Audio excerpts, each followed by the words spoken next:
Kinukumpirma pa ng Armed Forces of the Philippines ang ulat ng umano'y pagkakahuli ng isang miyembro ng Maute Group sa Quezon City kahapon. Samantala nanawagan ng Sandatahang Lakas ng Pilipinas sa publiko na maging alerto, mapagmatyag at ipaalam sa mga otoridad ang mga kahina-hinalang bagay sa kanilang kapaligiran. May ulat si Kim Feliciano. Patuloy na kinukumpirma pa ng Armed Forces of the Philippines at Philippine National Police ang hinihinalang pagkakaugnay ng isang individual sa Maute Group na nahuli sa Quezon City kahapon. Paglilinaw pa ni AFP spokesperson Restituto Padilla kung ano man ang inilabas na datos ng PNP ay yun ay naaayon sa kanilang pag-iimbestiga. Pero magkakaroon pa rin umano ng intelligence fusion kung kaya't hinihintay pa ng AFP ang resulta ng magiging pagkukumpara ng mga datos ng parehong ahensya bago ito kumpirmahin.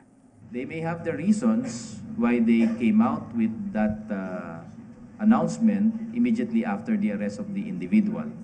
For whatever reasons, I am not in the know. But the armed forces immediately got in touch and coordinated with the police to clarify, to ascertain, and to validate. So that in the discussion that will ensue, what will follow are subsequent courses of action to safeguard the safety of the cities. Ayon kay Colonel Edgar Arevalo, tinututukan pa ng AFP ngayon ang paghuhuli sa iba pang individual na nauugnay sa grupo na nagsasagawa umano ng diversionary tactics. Dagdag pa nito na hindi sapat ang lakas ng sandatahan at kapulisan sa pagmamatsyag kung kaya't hinihikayat nito ang publiko na maging mas alerto sa mga kahina-hinalang mga bagay sa kapaligiran at agad na ipagbigay alam sa mga otoridad. Ang sinasabi po natin, we are conferring and we continue to share notes with our counterparts with the Philippine National Police. What is important is that ang recent accomplishment ng Philippine National Police pertaining to the arrest of one Nasib Ibrahim definitely bolstered our country's fight against the Maute Group and other local terrorist groups.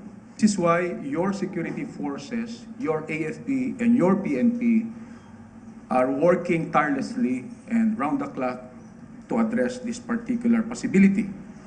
We will continue our vibrant coordination and cooperation with our counterparts from the PNP in instituting measures to ensure that we will be able to insulate Metro Manila and other key cities from terrorist threat.